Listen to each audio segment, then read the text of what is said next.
Inihahandog ng Radio Maria at ng Diocese ng San Jose Nueva Ecija ang programang In Manus Tuas.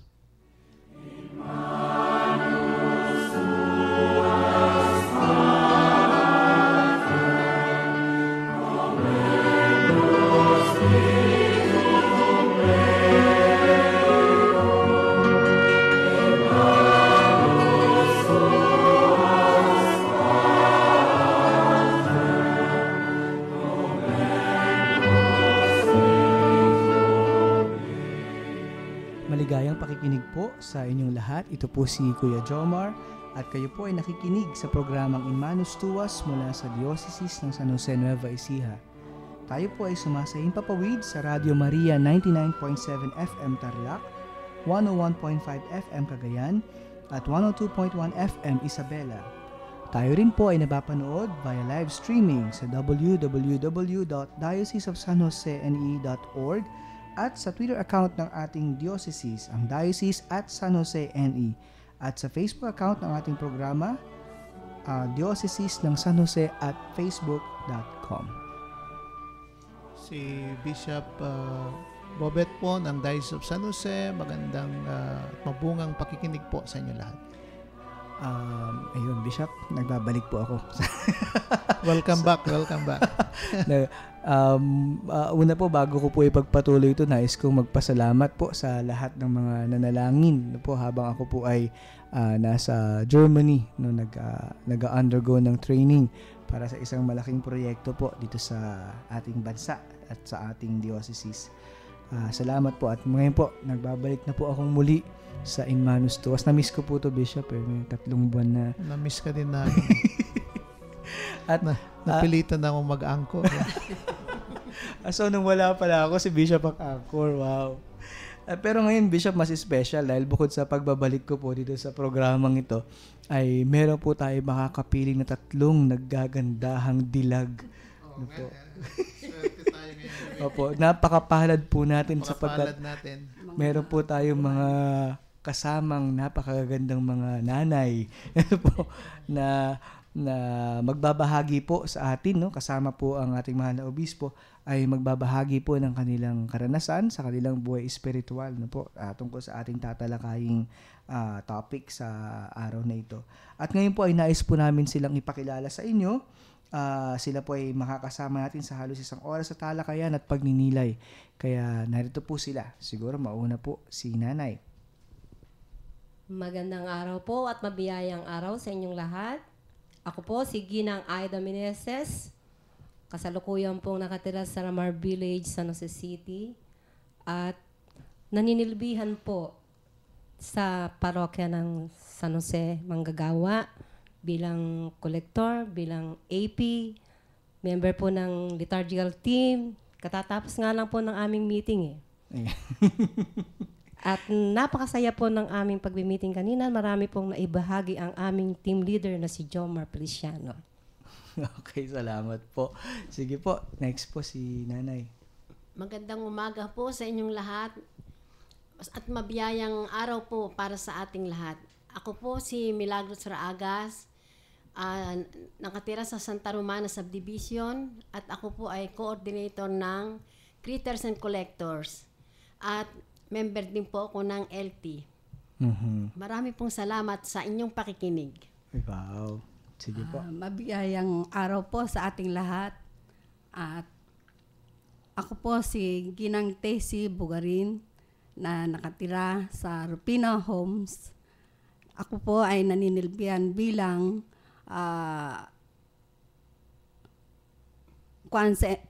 member ng MBG at saka sa collectors, LT. Maligaya po kami sa paninilbihan namin sa parokya dahil dito namin natutuhan lahat ng bagay, pakikisama, pagsasalamuha sa kapwa natin. At ang aming pinaka-inspirasyon sa lahat ay si Kuya Jomar. Wow. Lalong-lalo po sa ating obispo na napakabait. Wow. Mukhang pagkapakilala pa lang po yun, Bishop. Wala pa po tayo sa pagbabahaginan, pero kita nyo naman, nakakaantig na ng damdamin ang kanilang pagbabahagi po. Siguro sa ating mga tagapakinig, no, narinig nila sa itang LT, baka magtaka po sila. Ang LT po ay ang liturgical team ng katedral ng parokya ni San Jose Manggagawa. Ano po, kasi dito po sa katedral ay merong 3 major commissions, so po yung liturgical commission, social action, at saka ang formation team. No? Yung MBG ay Mother Butler. Yes, ang MBG po ay Mother Butler Guild. Yeah. At narinig po ninyo siguro, no, ito pong mga ating special na mga panauhin ay mga leader laiko po natin dito sa ating parokya na matagal na pong naninilbihan dito at matagal na naglilingkod at matagal nang nagiging inspirasyon din ng ibang mga kamiyembro po nila, dahil sila po yung mga pillars, no? Sila yung mga pundasyon na ng ating parokya dito. At nagkapasalamat po tayo dahil pinaunlakan po nila ang aking paanyaya, no po, at talagang excited po sila na tumugon sa aking paanyaya. Kanina sinabi ko kanina na pwede po ba kanyo kaming samahan ni Bishop sa programang In Manus Tuas. Umuo po talaga sila kanina, Bishop. Walang abog-abog, biglang sige, sasama kami kasi gusto namin magbahagi. Talagang kitang-kita naman talaga sa kanila yung kanilang taos-pusong excited tugon, po no? Sila. Opo, excited po sila. At bago po tayo mas lumalim pa at tuluyang dumako sa ating kwentuhan at talakayan, ay humingi po muna tayo ng pagpapala at pagbabasbas sa ating Panginoon. Tayo po ay pangungunahan ng ating mahal na obispo sa isang panalangin. Sa ngalan ng Ama, ng Anak at ng Espiritu Santo. Amen. Ama naming mapagmahal, salamat po sa biyayang magkatipon-tipon ngayong araw na ito dito sa programang In Manus Tuas ng Radyo Maria. Hinihiling po namin sa inyo na ipadala ninyo ang inyong banal na espiritu pangbasbasan ng bawat isa sa amin. Bigyan nyo kami ng biyayang maging bukas sa inyong pagmamahal, maging bukas sa inyong liwanag, maging bukas sa karunungan na gusto nyong ibahagi sa bawat isa sa amin. Hinihiling po namin sa inyo, Panginoon, na patuloy na bigyan nyo kami ng inspirasyon sa mga halimbawa ng mga banal na kagaya ni na San Lorenzo Ruiz, San Pedro Calungsod, ang aming mga bagong na-canonized na mga santo, si Saint John Paul II, si John the 23rd. Sana po sa pagbabasa at pagkilala namin sa kanilang buhay ay lalo pa naming makita ang daan para sa ganon ay matutunan namin ang daan na dapat naming tahakin papunta sa buhay ng may integridad, buhay ng pagpapakabuti, buhay ng pagpapakabanal. Iniling po namin sa inyo na itong programang ito, itong isang oras na pagsasama namin ay maging okasyon para ipahayag namin ang pagnanais namin at ang aming desisyon na talagang tahakin itong dahan na ito na tinuturo mo sa amin. Ang lahat ng ito, Panginoon, ay hinihiling namin sa ngalan din ni Jesus naming Panginoon. Amen. Sa ngalan ng Ama, ng Anak at ng Espiritu Santo. Amen.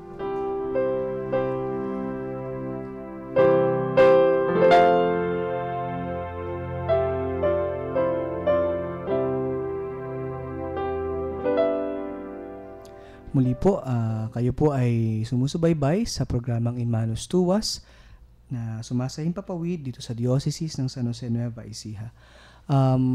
Ngayon po sa ating pagsisimula ng ating talakayan, siguro magandang baliktanawan po muna natin, Bishop, yung naging topic po natin nung nakaraang episode po ng In Manus Tuas. So nung nakaraang episode ng In Manus Tuas ay pinagpatuloy po natin yung talakayan tungkol dun sa pastoral exhortation ng ating mga obispo, the joy of integrity. At pinag-usapan po natin na yung halaga ng konsensya sa ating pagtahak dito sa daan na ito ng buhay ng may integridad. Yung sabi natin, itong konsensyang ito ay isang maliit na boses.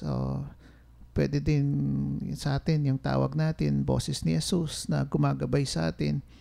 At ito'y lumalakas, lalong-lalo na itong boses na ito pag tayo'y nagdarasal, pag tayo'y nagbabasa ng banal na kasulatan, at pag tayo'y talagang ginagabayan ng ating mga obispo, mga pari, pati yung mga leader laiko natin, yung mga matatanda na sa pananampalataya at may mga karanasan na sa pagsasabuhay ng ating pananampalataya. So yung napakahalaga na bilang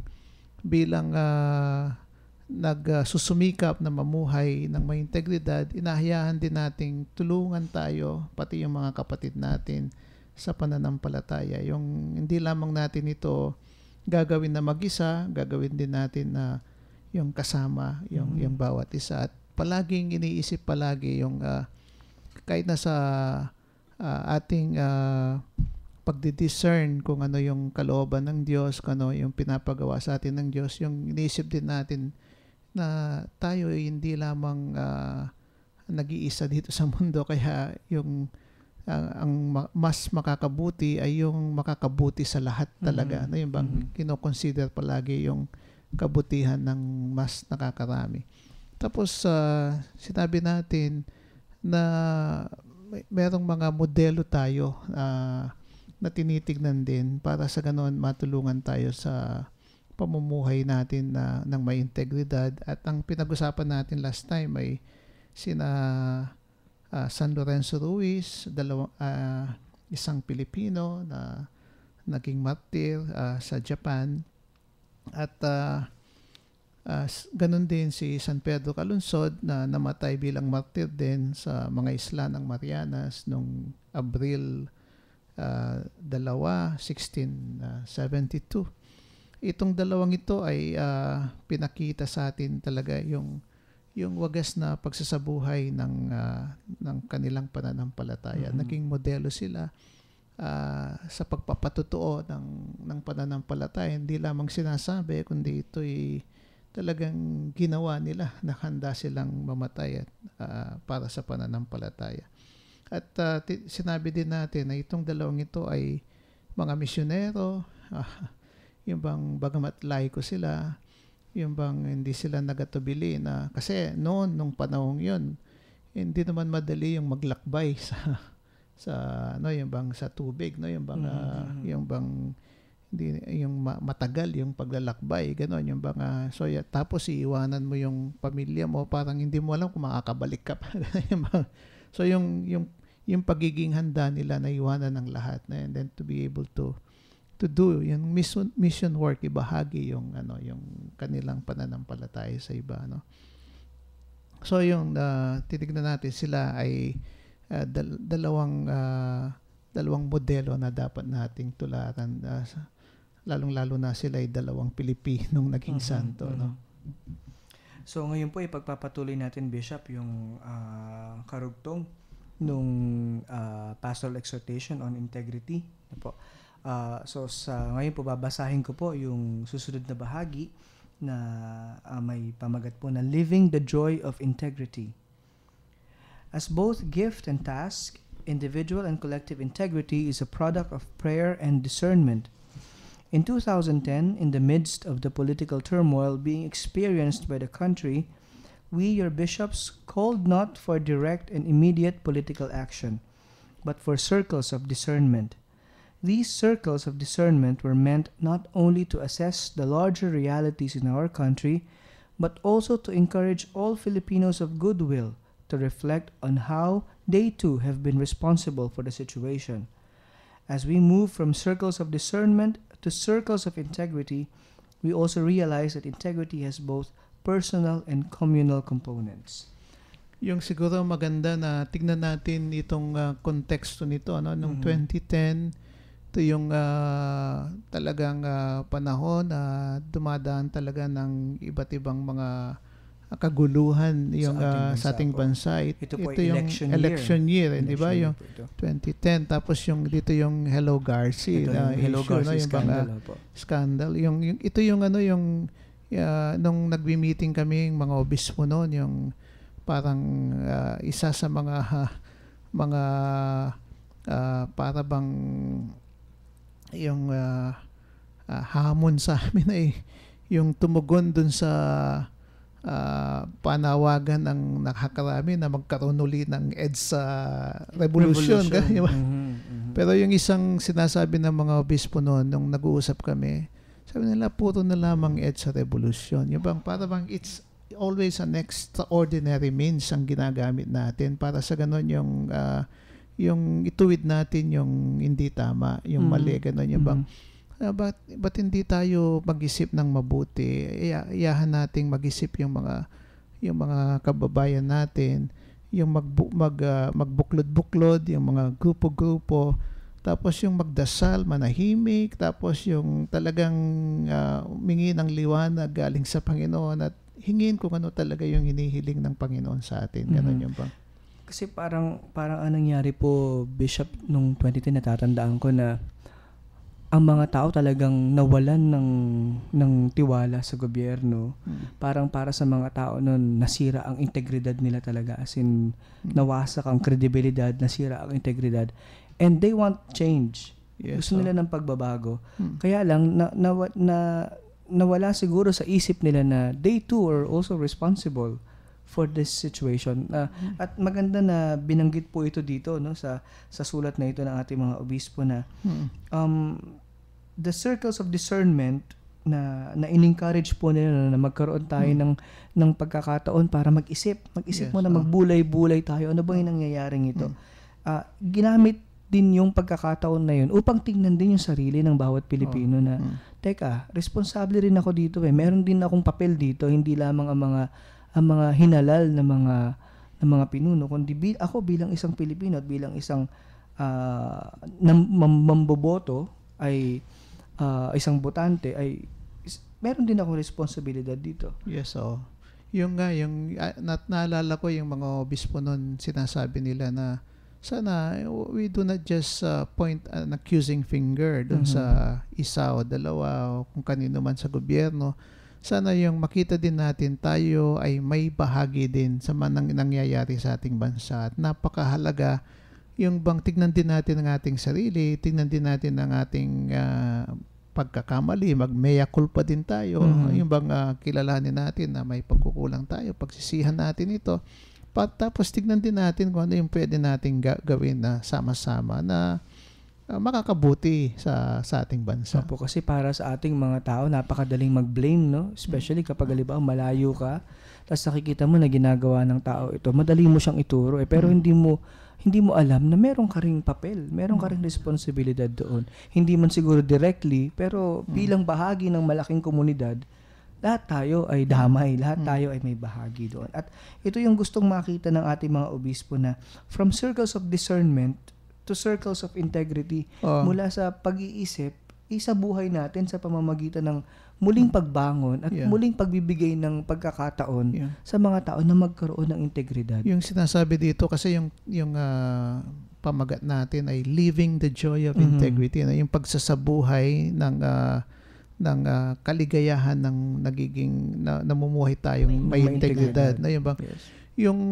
dito yung sinasabi sa atin, yung pag nagdadasal, pag nananahimik, pag nakikinig sa Diyos, kumisan yun nga yung bang nakikilala din natin na tayo dapat mamuhay ng may integridad. Sa pagdadasal natin, nakikita natin yun nga yung bang binibigyan tayo ng biyaya ng Diyos, grasya ng Diyos, kaya it is a gift yung bang yung bang sa pagdadasal you receive the light, you receive kasi yun nga yung blessings coming from the Lord, and you are able to live yung a life of integrity, gano'n yung bang at nito ay isa ding sabi, it is also a task, no?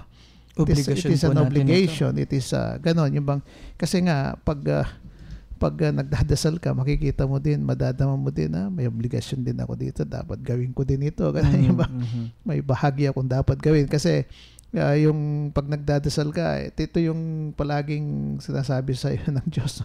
May bahagi ka diyan, hindi pwedeng tutulog-tulog ka lang diyan o yung bang mananahimik ka diyan. If you have to say something, say something. If you have to do something, you do something. Ganun yung bang.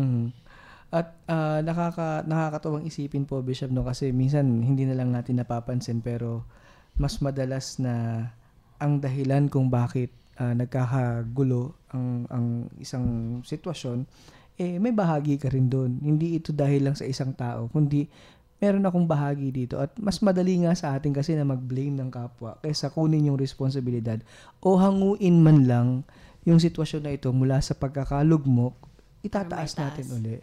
So, parang isa sa mga dapat pa nating ipanalangin talaga ito, yung ganitong kaisipan.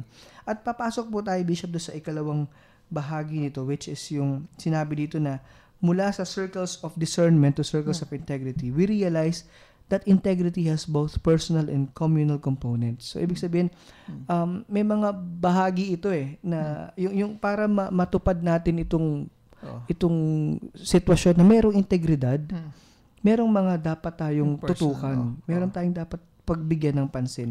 Una po dito is yung personal integrity. Sabi po dito, the key to social transformation and the building of a more just society is the fostering of integrity in every individual. Yes. Authentic social changes are effective and lasting only to the extent that they are based on resolute changes in personal conduct. A life of personal integrity, a moral upright life, attests to the beauty of our vocation as children of God. We are fortunate to have ordinary Filipino citizens manifesting this kind of personal integrity, even in the most difficult of circumstances. Last year's Typhoon Yolanda saw countless Filipinos give their time and resources, no matter how meager, for their relief efforts.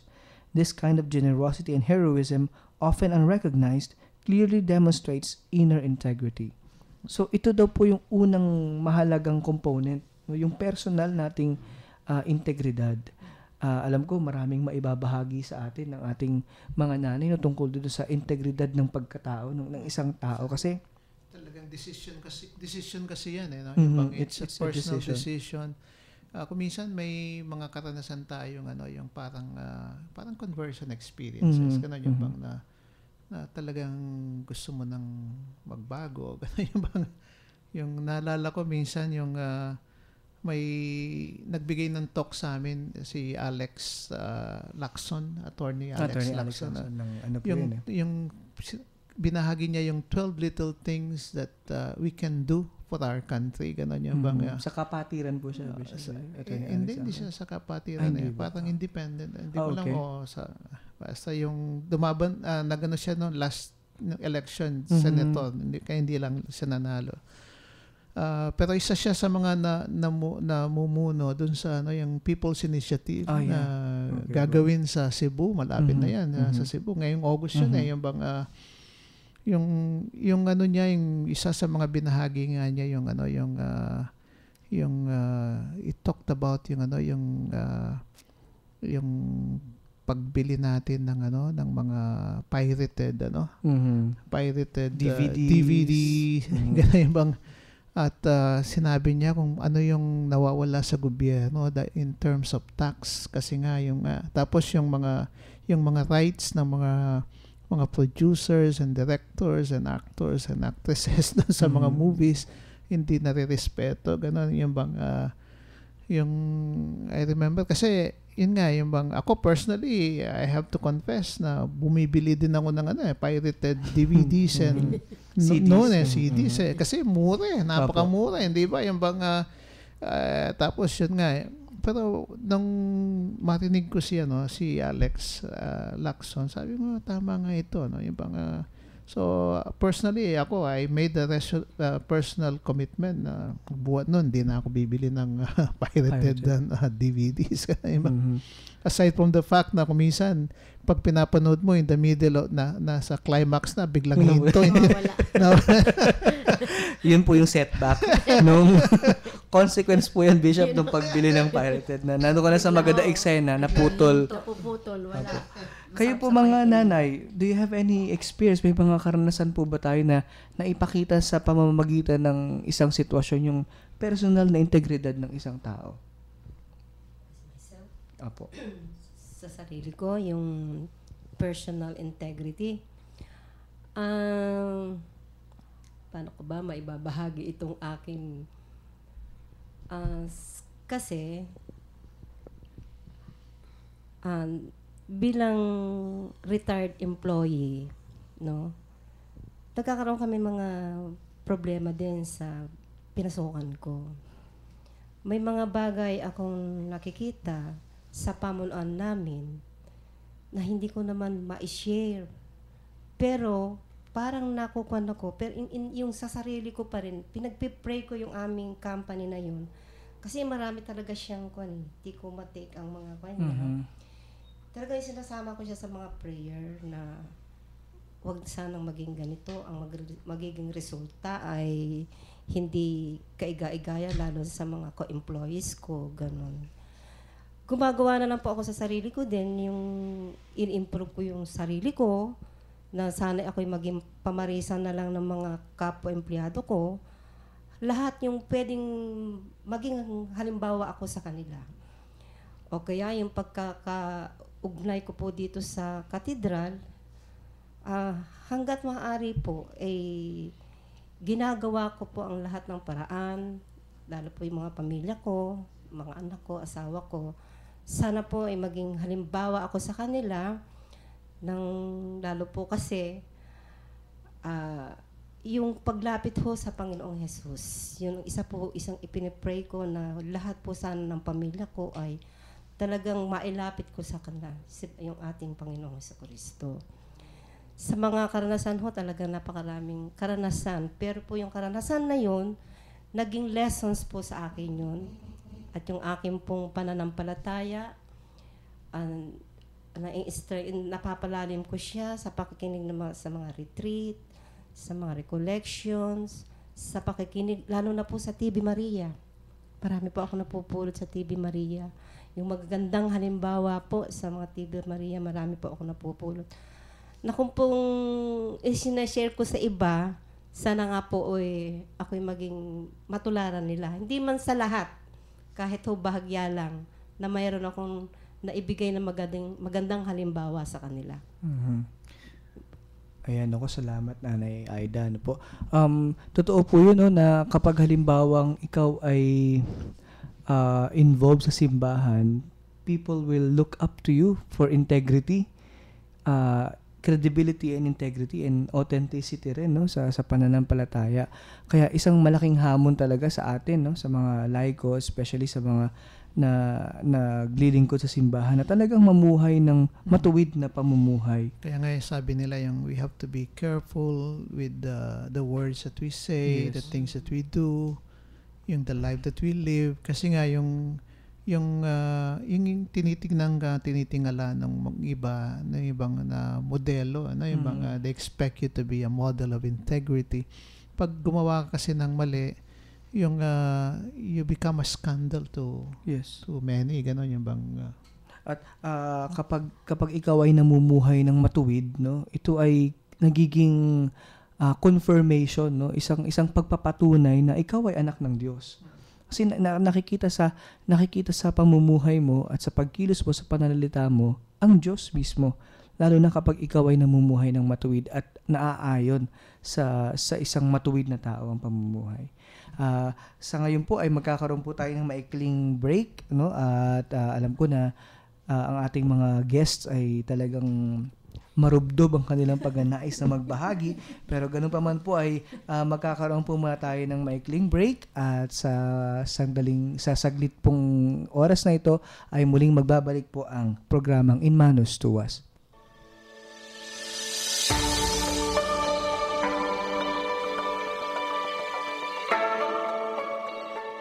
Binabati ko po lahat ng mga tagapakinig ng Radyo Maria. Ito po si Bishop William Antonio ng Archdiocese ng Nueva Segovia dito sa Vigan.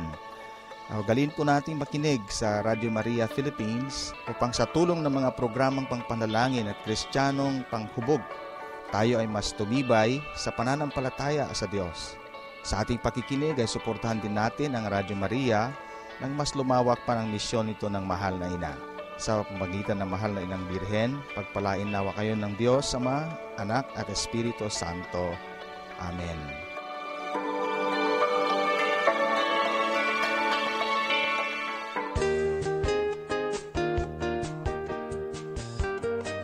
This is Archbishop Fernando Capalla. I am requesting everyone to listen to Radio Maria Philippines because this is the will of the Church and of the Mother of the Church, the Blessed Virgin Mary. And I give you now the blessing in the name of Jesus, in the name of the Father, and of the Son, and of the Holy Spirit. Amen.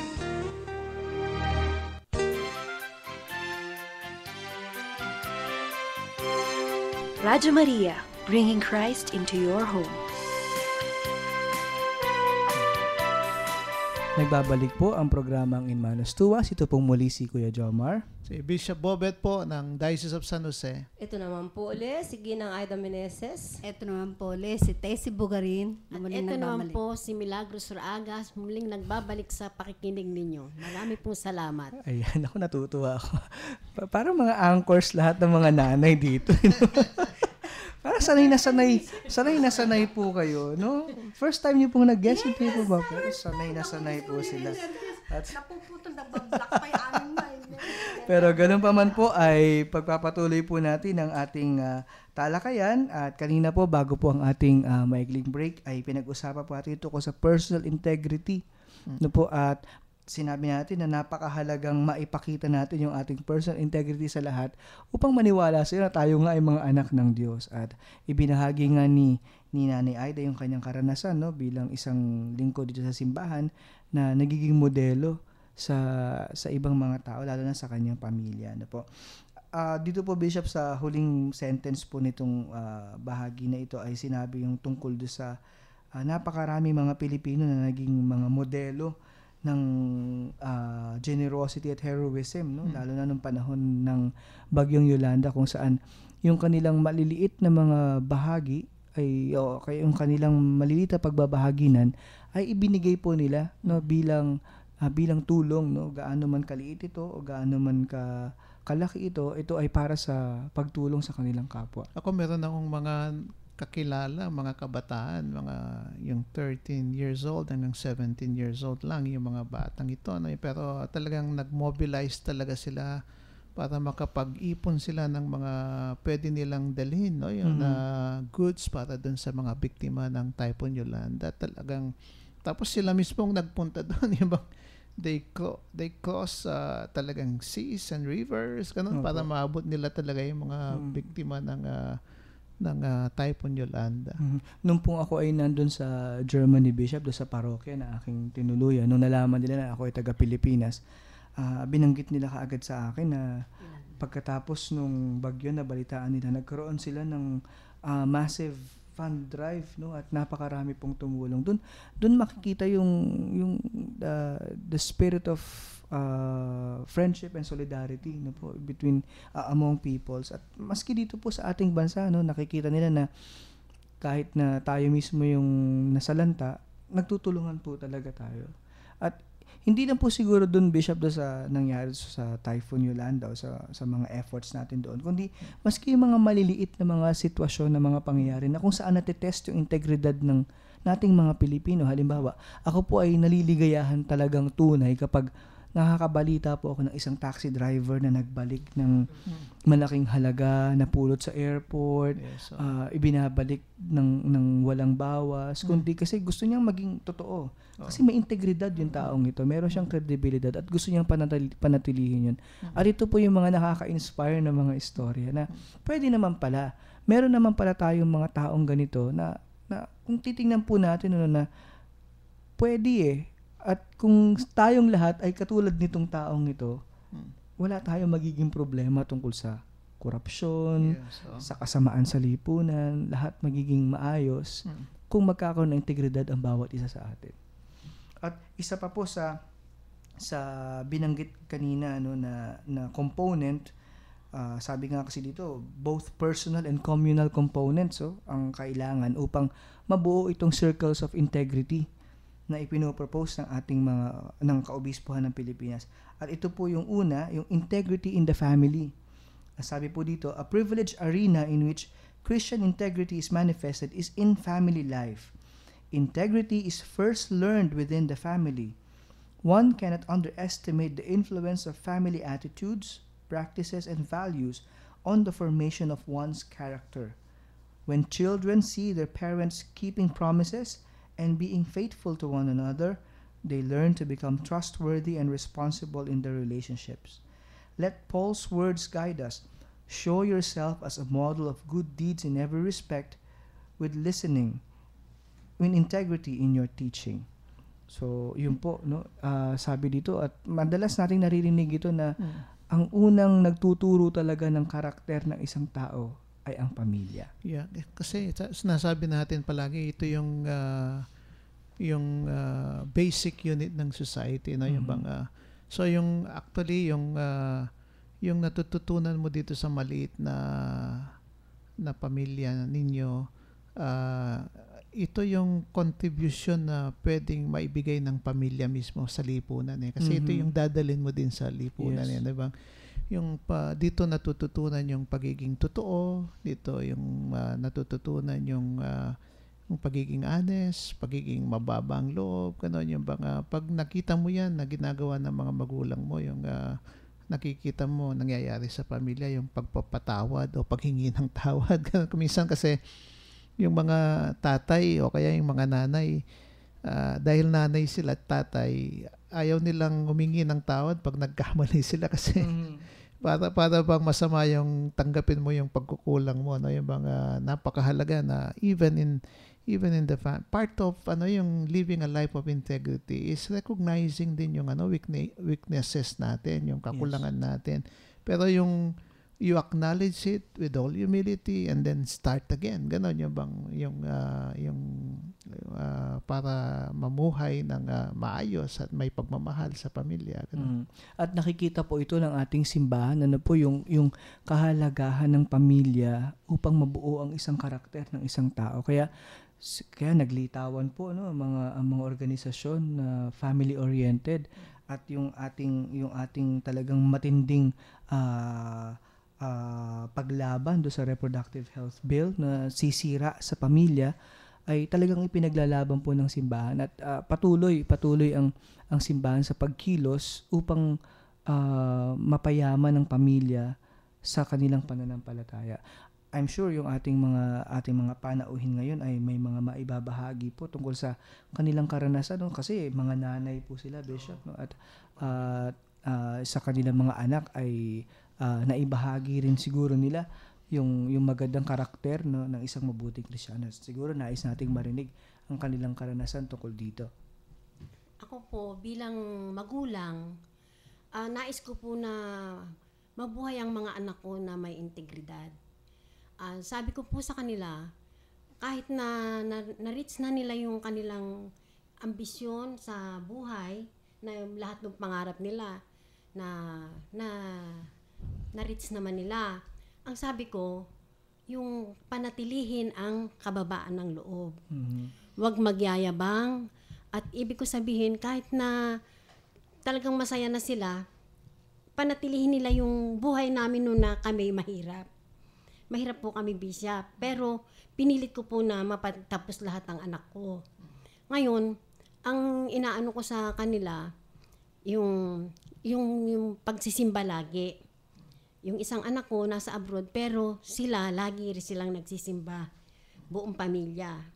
Ngayon, yung anak ko dito na kasama ko, yun pag first mass, siya ang kasama ko nagsisimba dahil natatakot po ako lumabas mag-isa ng gabi ng madaling araw. At ang lagi kong sinasabi sa kanila, para sa kayo paniwalaan ng mga bata, kung ano yung pinangako nyo, maski maliit na bagay, kailangan tutuparin para maniniwala ang bata sa iyo. Kumbaga ikaw na matanda, ikaw ang maging modelo ng kababaang loob at kabutihan ng loob. Yun po ang lagi kong inaano sa kanila. Yun po ang may ibabahagi ko sa oras na ito. Salamat po. Maganda po yung sinabi ninyo na yung sana palagi nilang alalahanin yung nung kayo'y mahirap pa. Sabi nga niya, yung bang yung alam niyo ba na yung episcopal motto ng ating Santo Papa ay lowly and yet chosen. Yung bang yung siya mismo, kung makikita natin yung ating Santo Papa, yung kababaang loob, palaging nakikita sa kanya yung bang minsan nakakagulat nga yung Holy Father, yung nagpa-pastoral visit. Pag may nakita siyang mga tao sa daan, hinto siya. Tapos i-bless mo na yung kung may sakit doon, bi-bless mo na niya. Tapos makikipag-picture taking pa doon sa mga taong nandoon. Tapos yung kwento nga yung sumama siya doon sa mga workers ng Vatican, no? Doon sa nakikain siya sa canteen, cafeteria. Tapos nakipila-pila siya doon, nakiupo-upo siya doon, nakipagkwentuhan siya. Nakita mo talaga yung kababaan ng ating Santo Papa. Yung bang maganda pong yun nga yung bang yung mapanatili talaga natin yung kababaang loob natin. Yung po ang lagi kong pinapaano sa kanila. Hanggang ngayon po, Bishop. Maging mababang yun po ang lagi kong inaano sa kanila na yung paa mo lagi sa lupa. Huwag mong iaangat. Maganda yan. Kasi yung pagsasabuhay nga natin ng may integridad, kailangan itong ng kababaang loob. At hindi ka mabubuhay ng may integridad kung wala kang kababaang loob, yung humility. Kasi isang malaking component po ng living with integrity is humility.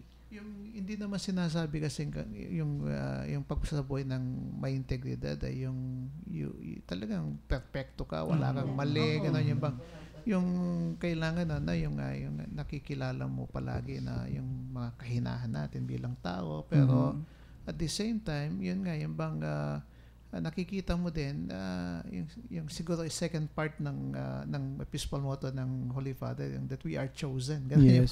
Yung pinili tayo ng Diyos na may in-expect sa atin bilang mga Kristiyano, bilang mga tagasunod ni Kristo na dapat nating isabuhay. Yes. Kasi alam niya na mahina rin tayo, meron tayong kahinaan, pero pinili po niya tayo. No? So pinili niya pati yung kahinaan natin at hindi natin pwedeng gawing excuse yung kahinaan natin upang tumugon sa isang buhay ng maintegridad. No? Siguro si Nanay Tess may maibabahagi din sa atin tungkol sa kanyang karanasan sa pamilya at paano natin maisasabuhay sa loob ng pamilya ang isang buhay na maintegridad. Konti lang pang may babahagi ko. Sa aking manugang na hapon, yun po ay walang... Hapon po ba? Hapon? Okay. Wala po siyang religion ba. Tapos nung pong nagbakasyon dyan, bakit si Mama Eka nakatira kung saan? Gabi na akong umuwi. Nagsisimba yan. Bakit? Ano bang kwandong simbahan? Paano ba? Parang nasa kanya na yung oras niya, nakatira na doon. Hindi, ganito yan, nung aking anak. Si Mami nung araw, nung umalis ako sa piling niya, ibinuhos niya ang panahon niya. Kumbaga sa wala siyang ibang pinagtuunan. Kahit na may hanap buhay, naibaling niya sumama sa lahat sa mga organisasyon. Pinili niya sa loob ng simbahan siya nanatili. Dahil walang direksyon ang buhay niya, dahil umalis ako sa piling niya.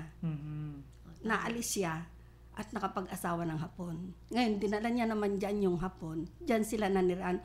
Doon nakilala nung manugang ko yung takbo ng buhay namin na talagang sa Panginoon tayo babalik, sa Panginoon tayo maniwala, ihayakap tayo sa Panginoon at doon gaganda ang buhay natin. Kaya ayun, parang naging Kristiyanos na siya. Pag pumupunta rito, simba muna tayo, Mami, punta tayo sa Manawag, punta tayo sa ganito, simba muna tayo. Kaya pag pupunta ako doon sa kanila, hinahanap ko talaga kung saan ba yung simbahan. Sabi nung manugang ko, malungkot na naman si Mami, gusto na naman niyang umuwi at naalala niya, nanimimiss na naman niya ang simbahan.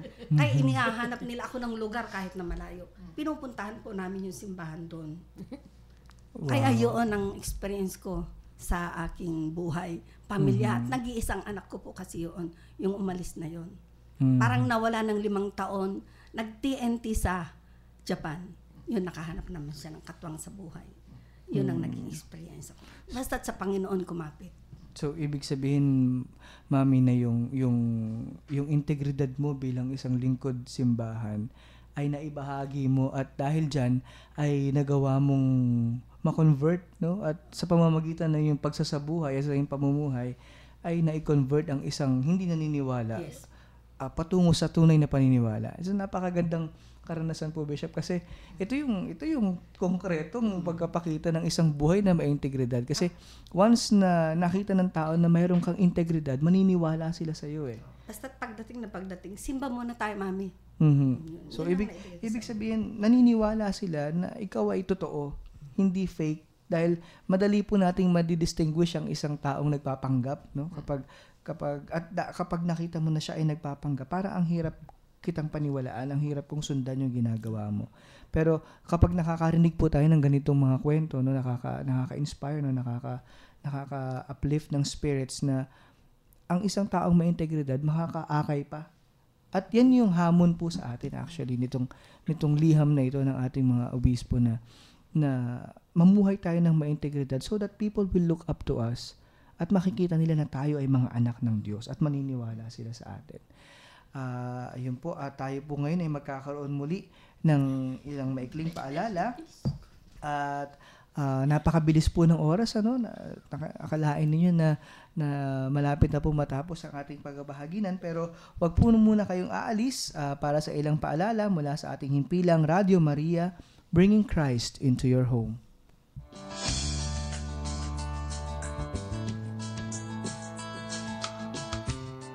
Hello sa lahat ng mga tagapakinig at nakikinig ngayon. Ang slogan ng ating radyo ay Bringing Christ into our homes. Sana gayon ang mangyari sapagkat bukas lagi ang ating radyo upang makinig sa mga aral at sa mga pagpatotoo ng ating panampalataya. At maunawaan natin at mabigyan tayo ng lakas loob na magpatuloy sa ating paghahanap sa katotohanan upang manindigan tayo sa anuman ang tama sa buhay natin sa tulong ni Maria sa pamamagitan ng kanyang anak. Ito po ay si Bishop Nakwa ng Diocese ng Ilagan.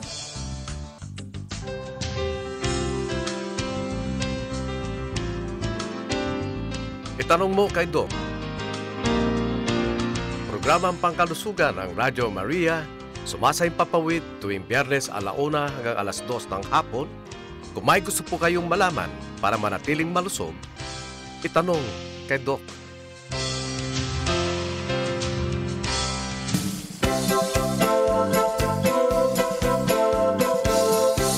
Radio Maria, bring Christ into your home. Nagbabalik po ang programang In Manus Tuas. Ito pong muli si Kuya Jomar. Ito po si Bishop Bobet Malyari. Ginang Aida Meneses po. Ginang Tessie Burin po. At Ginang Milagros Raagas po. Ayan, naku, nasa huling bahagi na po tayo ng ating mabungang talakayan. No? Napakabilis po ng oras. Alam ko napakarami pa po nating gustong ibahagi. Pero welcome po kayo ulit na bumalik sa ating susunod na episode. Ano po?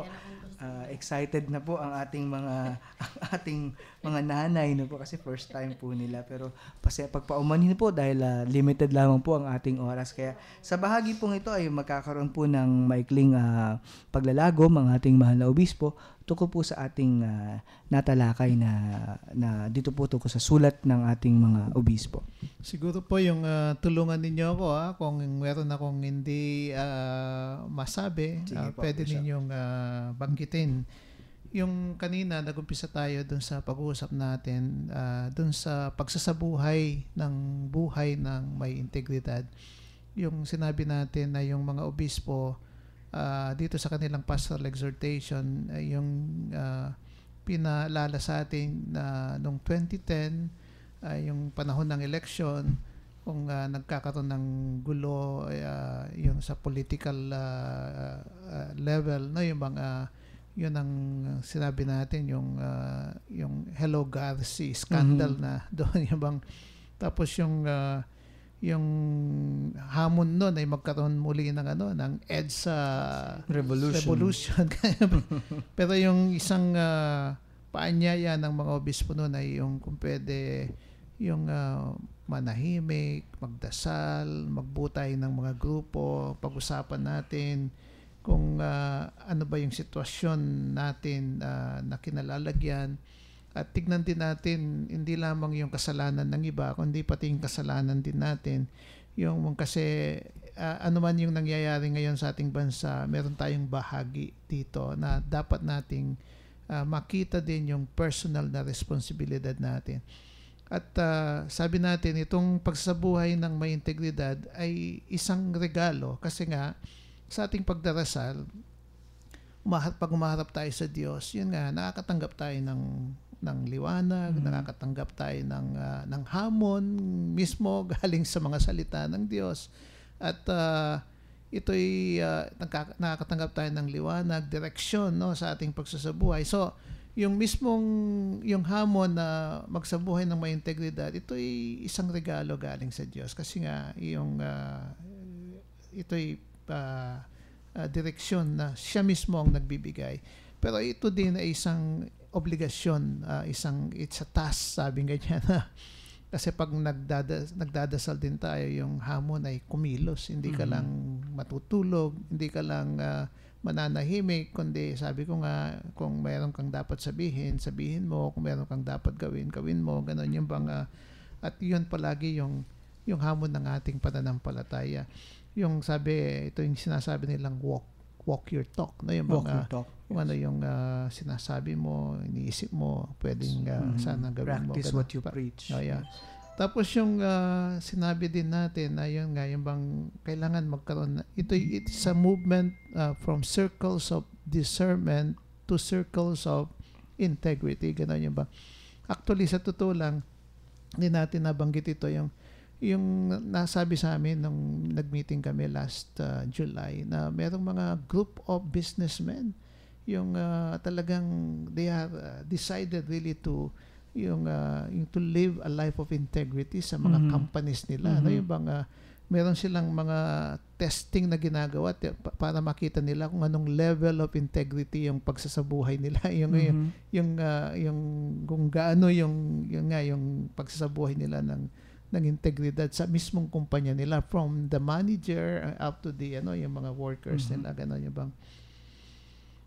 Tapos yun nga, sinabi din natin na yung itong pagsasabuhay ng may integridad ay yung merong personal at communal components, ganun yung bang. Tapos it's a decision that we make, no, kailangan yun nga, ako personally bawat isa sa atin dapat talagang magdesisyon na magsabuhay ng may integridad. It's a commitment that we take, no, yung bang tapos yun nga, yung bang yung pinag-usapan natin, yung mga simpleng tao, pero yun nga, yung bang sinasabi ni Mo Jomar, yung natutuwa kapag may isang taxi driver na may naiwanan sa sasakyan niya, tapos isosoli niya ng buong buo kahit na malaking pera pa yun, ganon yung bang. Tapos yung binigyan din ng pansin yung mga napakadaming mga taong kababayan natin na tumulong dun sa Typhoon Yolanda, no? Yung bang mga simpleng tao, mga kabataan, gano'n yung bang, pero very spontaneous yung response nila, and very generously yung talagang yung pagbibigay ng kanilang sarili. Kasi nga, sabi nga, itong mga ginagawang ito, talagang clearly demonstrates, no, yung bang itong yung inner integrity na nasa kanila, no? Tapos yung pinag-usapan din natin kung ano yung yun nga, yung bang kung ano yung papel ng pamilya. It's dito talaga, yun nga, yung bang yung impluwensya sa pamilya, malaking bagay para sa pagsabuhay natin ng ng personal integrity, no, yung bang natin yung impluwensya ng pamilya. So yung kaya napakahalaga na yung pamilya natin, yung makita din natin yung integrity na sinasabuhay din, no, sa loob ng pamilya. Kasi nga ito nga yung kung ano yung mga ginagawa ng mga magulang, sinasabi ng mga magulang, yung ugali ng mga magulang, ito yung napupulot ng mga bata, yung mga anak natin. Napakaganda nung dito yung sinabi ni St. Paul, no? Show yourself as a model of good deeds in every respect and with integrity in your teaching. Parang isang napakalaking hamon po muli nito sa atin, no, na talagang mamuhay na maintegridad. Kasi kung ano yung isinasabuhay natin, yun yung pinaniniwalaan po natin. Kung ano yung sinasampalatayanan natin, yun yung isinasabuhay natin at ikinikilos natin. At napakahalaga na maikilos natin ito ng tama at maintegridad kasi bumabalik po itong muli sa atin at sa sinasampalatayaan natin, that they will know that we are all children of God. So, napakaganda po ng ating tinalakay ngayong araw na ito, sa ating episode na ito, at muli po ay inaanyayahan po namin kayo na patuloy na sumubaybay dito sa programang In Manus Tuas hanggang sa susunod po na Miyerkules, kung saan atin pong muling ipagpapatuloy ang kabuuan pa ng nilalaman ng pastoral exhortation ng ating kaobispuhan ng Pilipinas on integrity. Kaya muli po, maraming salamat sa inyong pakikinig at atin pong tapusin ang ating programa sa pamamagitan ng isang panalangin. Sa ngalan ng Ama, ng Anak at ng Espiritu Santo. Amen. Panginoon, salamat po sa napakabiyayang talakayan na ginawa namin ngayon. Sana po yung lahat ng pinag-usapan namin, kami mismo ay isabuhay namin. At sana po yung mga nakikinig na mga kapatid namin sa programang In Manus Tuas ay mabigyan ng inspirasyon para sa ganoon sila din ay makatanggap ng biyaya na magsabuhay ng may integridad. Makita sana nila at matanggap nila itong regalong ito sa kanilang sarili at talagang yakapin nila ito bilang isang bagay na minimithi din ng kanilang pagkatao. At sana po yung bigyan nyo sila ng kakayahan at bigyan nyo sila ng lakas na isabuhay po nila ito sa kanilang pang-araw-araw na pamumuhay. Sana maging inspirasyon din sila sa kanilang mga kasama sa pamilya. Mabigyan sana sila ng kakayahan at tulungan din ang isa't isa sa kanilang pamilya na mamuhay ng may integridad. Kami pong lahat, Panginoon, ay sumasamo sa inyo na yakapin ninyo kami sapagkat kung wala po kayo, hindi po namin makakayanan yung mamuhay talaga ng mabuti, na mamuhay ng ayon sa inyong kalooban. Ang lahat ng ito, Panginoon, ay iniling namin sa ngalan ni Jesus naming Panginoon. Amen. At pagpalain po kayo ng makapangyarihang Diyos, ng Ama, ng Anak, at ng Espiritu Santo. Amen. Amen. Maraming salamat po sa inyong pakikinig at nais din po nating magpasalamat muli sa ating mga panauhin. Hanggang sa muli po, ito po si Kuya Jomar kasama si Bishop Bobet. Nagpapaalam po at isang mapagpalang araw po sa inyong lahat.